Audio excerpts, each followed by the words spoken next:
Hi everyone, it's Ren here. Welcome to my room, guys. Hope you're well today. I have been back to health for only a few days, believe it or not. Like I had caught a nasty virus, it turns out, but I'm delighted to be back among the living. And today in this video, I wanted to maybe offer some reflections on NF types. So the four NF types, ENFP, INFP, ENFJ, INFJ. The relationship to empathy and trying to look into why INFJs are sometimes perceived as the coldest of the NF types. Whereas for some other people, that's not the case. But like, why are there such opinions circulating among the community, and why has that kind of image been sticking around for a while? Now, before I move on, don't forget that I've written a book on the INFJ, The Ecstatic Soul, which you can check out at the links below, less than $10. It's very good. It has a lot of reviews, which you can check. And my new novel, The Infinite Castle, which you can also check, less than $10. It's very nice. It's very nice. And rumor has it the main character is an INFJ. So check it out if you enjoy some kind of crazy, strange, but also existential fiction. So, NF types in this particular scenario and how they come across. I particularly wanted to take a look at their approaches to empathy, not necessarily in terms of the internal characteristics of their empathy, but more so about how that empathy is going to be perceived by the other person. In fact, maybe a more precise way to describe this is to say how the internal characteristics in terms of cognitive functions, which we'll analyze presently, interact with how the manifestation of that empathy is perceived by the other person. Okay, and as we go through each of the four NF types, we'll try to get a sense of why it might be that the INFJ just seems colder. And I'm going to suggest that colder is certainly not the right word, but more distant is probably the right word. Okay. So maybe we'll start with the NPs first, and then we'll move on to ENFJ, and then we'll finish by INFJ, and we'll have arrived at a kind of coherent, holistic picture, hopefully.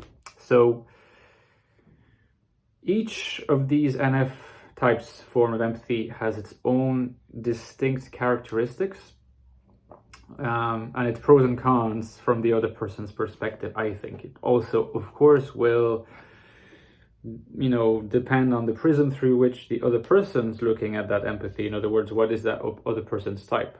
INFP relationships are not going to be the same as INFP ENFJ relationships. Okay, but we'll kind of we'll keep that the other person's type constant for now. Okay, we won't worry too much about that. We'll focus on whoever is expressing the empathy. Okay, so let's imagine that again the other person is experiencing a particular situation which is kind of making a demand on our empathy in some way or other, and we are normal functional human beings. We're not pathological or perverse or whatever, and so we do express empathy in some way or other. Okay, there's no presupposition that any type is more likely to feel empathy than another type. However, the difference in manifesting and expressing that empathy are going to be quite different.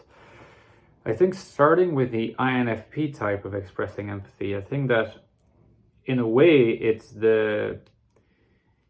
it could be described as the form of empathy that possesses inherently the most rewards, but is also probably in some ways, in terms of manifestation, the most selective, in the sense that an INFP will always have a very personal, individual, and subjective relationship to expression of empathy, which is to say that the form in which they express their empathy always has to be through the prism of their individual sets of values, which means that in practice it's not easy for them to express empathy. They might feel empathy, but for the expression of it, it's actually something that has to be carefully internally deliberated and checked against a lot of their internal convictions. The pro aspect of this is that when it is expressed, it's usually intensely individual, which in the case of an expression of empathy is positive because it means that it is authentic. It's a direct relationship between the INFP and the other person. So the other person is made to feel like the INFP expression and empathy are expressing it from the core of their person. So there's something very authentic about it. But it doesn't come easily, and it can be expressed in ways that might not be quite understood by the other person. Again, that prism of that FI is quite specific. In the case of the ENFP, obviously similar cognitive stack really. So it's going to be similar. The ENFP is certainly going to be more, as the benefit of any dominant, more flexible when it comes to relating and expressing, right? They're not going to need as long or to have to go through as many sort of checks and balances and prisms before they can express it. So in a sense, that's good. That's good. It means that they can facilitate it better. In terms of the cons, well, I mean, first of all, I think there is something that is somewhat of a false notion, in personality circles, that ENFPs cannot have undeveloped or, slightly less than ideally integrated FI. It's interesting because it seems to be widely agreed that INFJs can struggle with FE, despite it being auxiliary.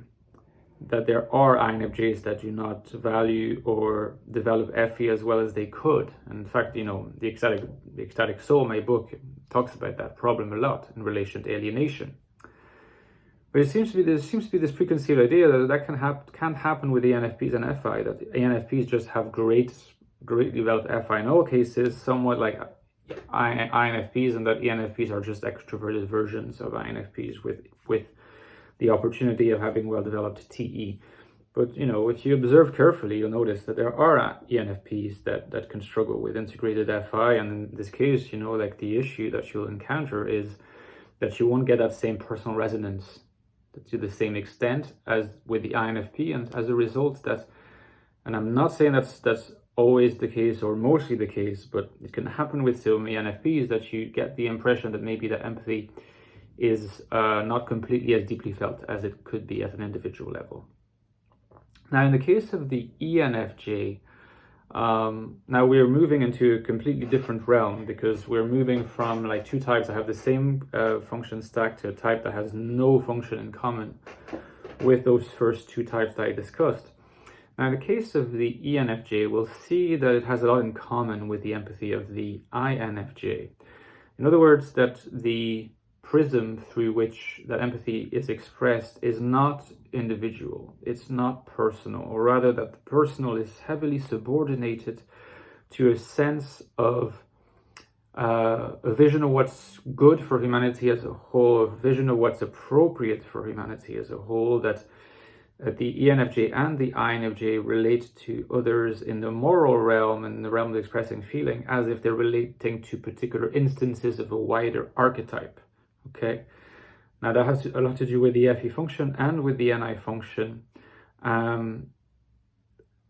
The pro is that it's very generous, very generous. So by very generous, I mean that unlike the INFP in particular, but also the ENFP to a lesser extent, the empathy of the NFJ tends to be, in its manner of expressing itself, rather not selective, not particularly selective. Of course, they won't just offer it to anybody, but it's not discriminatory in that sense, because it's not checking so much about the highly individual's values, because the values themselves tend to be universalized as well.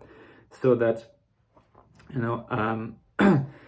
anyone who is deserving of that empathy tends to be approached as a representative of something universal that is offered no matter what. And so in this sense, it's very, indeed, universal and ecumenical, to borrow a term from religion. it doesn't discriminate so much, doesn't make a difference. So of course that presents the con that it's not cold. In fact, sometimes, often, you can feel that expression of undiscriminatory empathy as quite warm and appreciated.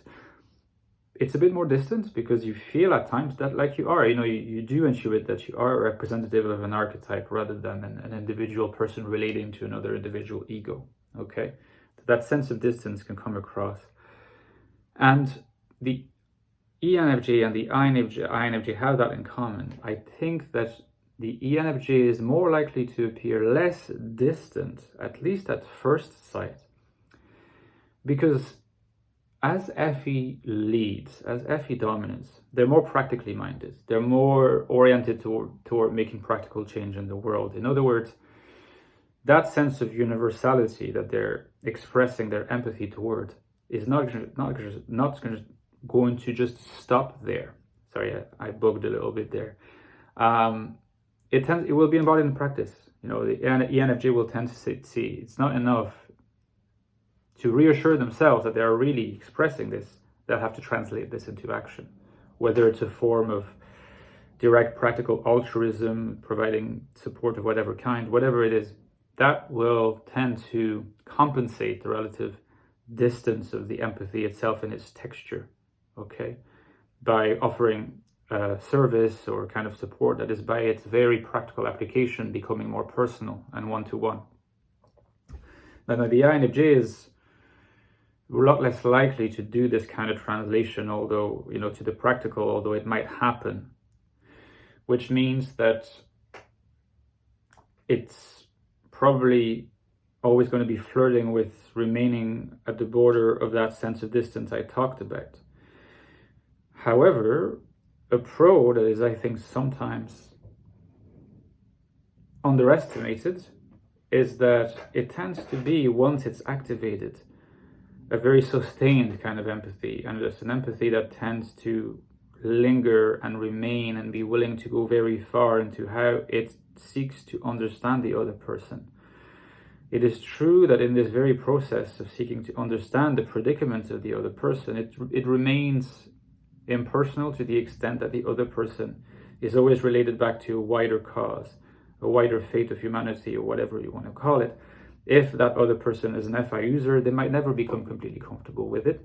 It depends on how much of an FI user they are, or how much they're relying on FI as compared to other functions. But it tends to be something that is very sustained and willing to go very deep. So, if you like, it can go very deep because it's not too personal. Because if it were to be very, very personal, it wouldn't be able to go deeper than a certain stage. Otherwise, it would become creepy, invading another person's identity. Or it just wouldn't have the resources to know exactly what the other person's feeling. So at some stage, the personalized kind of empathy has to remain at the level of the person expressing the empathy. The depersonalized one can go further into understanding its source and itself, because it's not relying as much as a set of data that they cannot have access to. It's more about that space between the two people rather than what's inside a particular person. And that comes with its own sets of benefits, but it's takes a bit longer to appreciate. So, that was my attempt to differentiate and compare these different styles of empathy. I think that they're all very much worthy. I think that they all very much have their value, and it's good that all types exist and that they can express this. At times we may need more of this kind of empathy, at other times more of that kind, or a blend of them together. So yeah, let me know in the comments what you think and what you think your empathy style is among these different 4 styles. If you agree with some of my comments, if you disagree, let me know. Also, don't forget you can support me on Patreon. The link is below.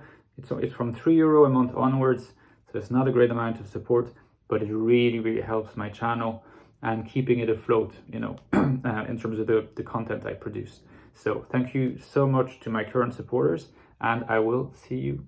Well, in fact, I will see you tomorrow. So very soon. See you guys. Bye-bye.